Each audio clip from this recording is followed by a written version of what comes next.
สบายดีท่านผู้ชมที่เคารพสบายดีท่านผู้ชมที่หักแพงขอต้อนรับบรรทานเข้าสู่สบายดีวันใหม่พบกันในมื้อนี้กงกับวันพฤหัสวันที่21กันยายน2017ขึ้น1ค่ำเดือน11พศ2560จากท่านผู้ชมบอกกันเป็นประจำซึ่งว่าในทุกมื้อนี้สภาพอากาศมีการเปลี่ยนแปลงอยู่ตลอดเวลาสำหรับเมื่อวานนี้ก็มีฝนตกลงมาตอนเที่ยงคืนกันแน่ทั้งนี้ทั้งนั้นหลายเส้นทางก็คงจะมีการไปมายากหลายพอสมควรโดยเฉพาะคนแม่นทางที่อยู่ในเขตชนบทแน่จังซี่ทางดินแดงก็ค่อนข้างที่จะไปยากมายากดังนั้นก็ขอให้มีการค่อยไปค่อยมาในการไปลามอาการเพื่อความปลอดภัยของทุกๆคนนั่นเอง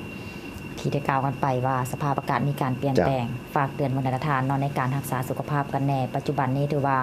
บรรดาทานนี่หลายคนด้วยกันที่ว่าเป็นไข้เป็นหวัดเป็นไอแบบนี้เราต้องได้เบิ่งแยงกันเป็นพิเศษว่าเรื่องการกินการอยู่ก็เช่นเดียวกันมันต้องได้เบิ่งกันเพราะว่าบางเทื่อนี่อากาศก็ร้อนอบอ้าวกันแน่อาหารบ่จะมีการเน่าบูดจังซี่ก็ให้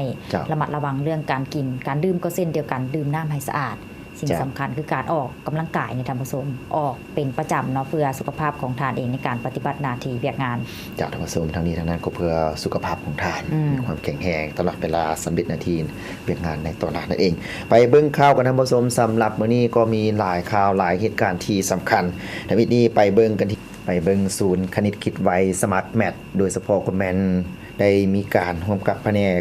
ศึกษาธิการนักกีฬานครหลวงเวียงจันทร์ก็ได้จัดการแข่งขันคณิตคิดไวสิงแซมเวียงจันทร์ครั้งที่3ซึ่งว่าได้จัดขึ้นในท้ายอาทิตย์ที่ผ่านมาเพื่อเฮ็ดให้เยาวชนลาวได้มีเวทีและก็ได้มีโอกาสแสดงความสามารถทางคณิตศาสตร์และก็ทักษะการคิดคำนวณเลขนี่ซึ่งว่าท่านสุรชัยจงจิตไพศาลผู้อำนวยการศูนย์คณิตคิดไวสมาร์ทแมทได้กล่าวว่าเพื่อเป็นการส่งเสริมให้เยาวชนลาวมีความสนใจและก็เห็นถึงความสำคัญของคณิตศาสตร์ทั้งเป็นการวัด IQ ของสมองน้องๆนักเรียนให้มีการพัฒนาทักษะความใส่ใจและก็ฮักในการเรียนคณิตศาสตร์หลายขึ้นพร้อมทั้งเป็นการฝึกทักษะความสามารถและพัฒนาความพร้อมของเยาวชนลาวให้มีศักยภาพเท่าเทียมกับภาคพื้นและก็สากลให้มีความเติบใหญ่ไปเป็นกำลังแห่งอันสำคัญก็คือสำคัญในการพัฒนาประวัติศาสตร์ในอนาคตสำหรับการแข่งขันในครั้งนี้มีน้องๆนักเรียนเข้าร่วมแข่งขันทั้งหมด225คนได้แบ่งเป็น3ระดับด้วยกันนั่นก็คือระดับ A อายุตั้งแต่5ปีหา7ปีระดับ B อายุ7ปีหา11ปีและก็ระดับ C อายุ11ปีหา15ปีซึ่งทุกระดับการแข่งขันจะเฮ็ดข้อสอบทั้ง2ประเภทก็คือข้อสอบตามโจทย์บวกและก็ลบมีห้อยข้อใช้เวลาทั้งหมด15นาทีสำหรับระดับ A ส่วนระดับ B นี้และก็ C แม่นใช้เวลา10นาทีและก็ข้อสอบบวกคำปากเป่าตามโจทย์บวกและลบมี50ข้อแล้วคัดเอาผู้ที่มีคะแนนสูงสุด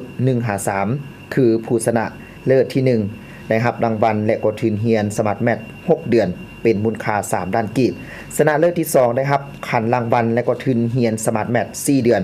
เป็นมูลค่า2ล้านกีบและชนะเลิศที่3รับขันรางวัลและทุนเรียนสมาร์ทแมท2เดือนเป็นมูลค่า1ล้านกีบรวมเป็นทุนเรียนสมาร์ทแมททั้งหมด18ล้านกีบซึ่งผลของการแข่งขันระดับ A ชนะเลิศที่1แมนนางอานิดาธรรมวงศ์ได้145คะแนนห้องชนะเลิศอันดับที่2แมนนางปาวินาไสยะวงศ์คำดีได้145คะแนนและอันดับที่3แมนเท้าพาดาจุลลามณีได้144คะแนนระดับ B ชนะเลิศที่1แมนนางปาละมีสุธรรมณีได้เต็ม150คะแนนห้องชนะเลิศอันดับที่2แมนนางสมณีขันเจริญได้148คะแนนและอันดับที่3แมนเท้าเอกสาบัณฑิตได้148คะแนนระดับ C ชนะเลิศที่1แมนนางสุดารัตน์ศรีหามณีวงศ์ได้149คะแนนห้องชนะเลิศอันดับที่2แมนนางอักษรสวรรค์บุญทะลังสีได้145คะแนนอันดับที่3แมนนางวิรศิลป์อินทจักรได้144คะแนนในนั้นก็ได้มีการมอบขันรางวัลเนาะพร้อมด้วยเงินรางวัลให้กับผู้ที่ชนะในการเข้าร่วมกิจกรรมดังกล่าวนี้ในนี้ทางผู้อำนวยการศูนย์คณิตคิดไวได้ให้ฮู้ตื่มอีกว่าปัจจุบันนี้ศูนย์คณิตคิดไวได้มีโครงการ Smart Math เพื่อสังคมเนาะจะมอบหลักสูตรนี้ให้กับโรงเรียนอยู่ชนบทที่ผ่านการประเมินของศูนย์แล้วสามารถนำหลักสูตรดังกล่าวนี้ไปสอนอยู่โรงเรียนได้โดยบ่เก็บค่า